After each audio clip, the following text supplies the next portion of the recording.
Pernahkah anda terfikir, di manakah sebenarnya tempat terbaik di Asia untuk hidup dan membina masa depan? Adakah ia sebuah negara yang mahal dan moden, atau sebuah negara yang seimbang antara kemajuan dan kualiti hidup? Dan jika kita menyebut Malaysia, benarkah negara ini layak digelar sebagai salah satu tempat terbaik untuk membina kehidupan? Mengapa semakin ramai orang asing memilih Malaysia untuk bekerja, bersara dan membesarkan keluarga mereka? Adakah kerana kos sara hidup yang masih berpatutan, makanan yang murah dan sedap, atau kerana keselamatan dan kemudahan awam yang baik? Bagaimana pula dengan peluang pekerjaan, perniagaan dan pendidikan? Adakah Malaysia mampu menawarkan masa depan yang stabil dan cerah? Yang lebih menarik, mengapa ada pelancong yang datang sekali tetapi akhirnya ingin menetap lebih lama? Pada yang berkelat di Malaysia sehingga sanggup meninggalkan negara asal, adakah kita sebagai rakyat sendiri sedar bahawa kita sedang tinggal di sebuah negara yang sebenarnya menjadi impian ramai orang luar? Jika anda ingin mengetahui lebih banyak fakta menarik, kisah inspirasi dan realiti sebenar tentang Malaysia, jangan lupa subscribe channel Cerita Malaysia ini untuk mendapatkan info terbaik seterusnya.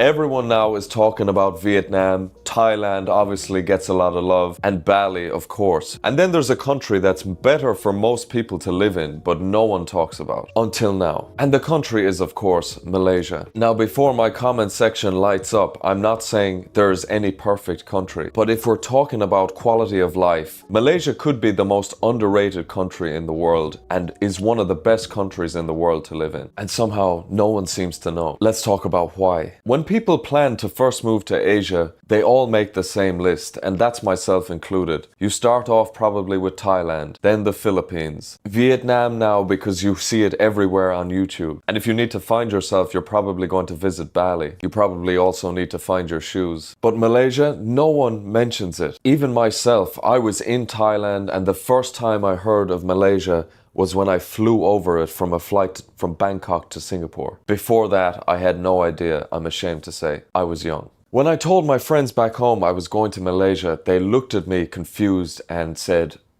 I have no idea where that is. One guy said, is that in Asia? But that's why I love it so much. It's kind of just doing its own thing. It's chilled out. A lot of hype goes to Thailand. They have great marketing. Vietnam now has pumped up the marketing. Malaysians don't really care, and you have to respect it. Malaysia is incredibly developed. I think this is what surprises people the most. They don't know what to expect. Maybe they're thinking tuk-tuks, chaos everywhere, but you would be surprised. Instead, what you get in KL, you get the second highest skyscraper in the world, the highest twin towers in the world, some of the biggest malls you've ever seen in your life, and there will be two like right next to each other. Spaghetti highways that I've never seen anything like this before in my life. I'm from a small town in Ireland, so obviously we don't have anything like this in Ireland. And would you believe they have trains where the air conditioning actually works? We don't have that in Ireland at all. Instead, in Ireland, we have trains with heaters in them, but the heaters don't even work. You would be surprised if you saw how modern and sophisticated it is. Really, Malaysia is a first world country in disguise as an up-and-comer. It's the best of both worlds. You have all the Western convenience you could want. Great internet, the healthcare is incredible. And best of all for Westerners, the level of English is really incredible in Malaysia. It's hard to find people who don't speak at least 3 languages here. But then on the flip side, you still got the buzz of Southeast Asia. There's a little element of chaos now and then, but the energy is high. Obviously, the culture is incredible. You have a fusion of all the different cultures here. The Malay, Indian, Chinese, which of course I'm really interested in the food mostly. I'm a man of culture and chicken and rice. KL is really if Bangkok and Singapore had a baby and it grew up to be pretty chill. Okay, big controversy. You know how every country claims to have the best food in the world. Thailand says it's them, Vietnam says it's them, Singapore, France, etc., etc. Malaysia doesn't shout it out, but if you came here and saw the food, there's nowhere that is matching it for the variety of delicious food you can have. It's just very exciting. I'm never bored here. There's just too much choice here, and the level is elite. I don't know what's the word for it. Michelin. I have to give Thailand credit. Thai and Malaysian food, I would put them up together, but you can get way more options in Malaysia. And funnily enough, people say this, the best Thai food you might find is actually cooked in Malaysia. I don't know why, but a few people have said that to me. And I'm inclined to agree. You can get little tiny crabs that are delicious and you just eat the full crab. They're fried up. I don't know what they're called, but they're good. Now the problem is when you're eating nasi lemak for breakfast, char kway teow for lunch, and a big old pizza for dinner, you're definitely cheating on your diet. So I would warn you before you come here, be a little bit strict because it's very easy to put on weight, as you can probably tell. The real danger in Malaysia is not crime or your safety, it's the buffet. Okay, and what I really love about Malaysia compared to other countries is the atmosphere, the ambiance, if you want to call it that. Obviously, we said Thailand is loud, Vietnam is chaotic and loud as hell. And you can't open Instagram without seeing all the influencers in the world in Bali doing yoga in the middle of the traffic jam. Malaysia just feels like it's a bit more real life. People here are living their day to day. They have normal lives. They're getting on with it.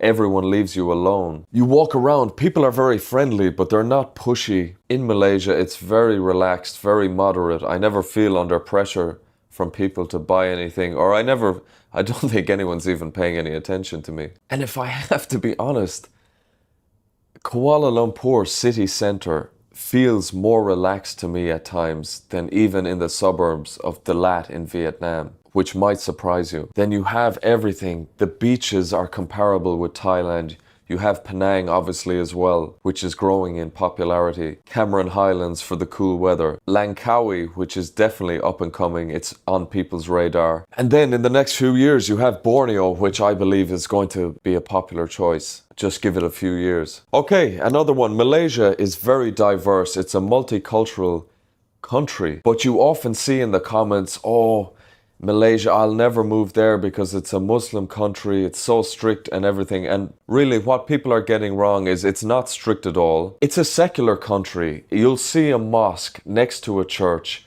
next to a Hindu temple. People are all free to walk in and out to anyone you want. And that's what I really love about it. You're not forced to wear anything you don't want. There's no real strict rules. It's not Saudi Arabia. No matter the religion, people are very friendly. And Malaysians in general have a great sense of humor. I find that I have a lot of pleasant interactions with people. It really feels to me like live and let live. And the mix of cultures, religions, and obviously the fusions of food that comes from that is very interesting to me. Some people find Malaysia boring because there's not the nightlife party scene like Thailand or even Saigon, but my party days are well and truly over. I'm retired from that game. That's a young man's game, so I'm very happy in Malaysia. I never feel bored here. Okay, let's talk the money. The big moolah. So Malaysia is definitely affordable, but I would not say it's cheap. It's more expensive than Vietnam by a lot. Cambodia, Thailand, it might be creeping up to be one of the more expensive ones in the region.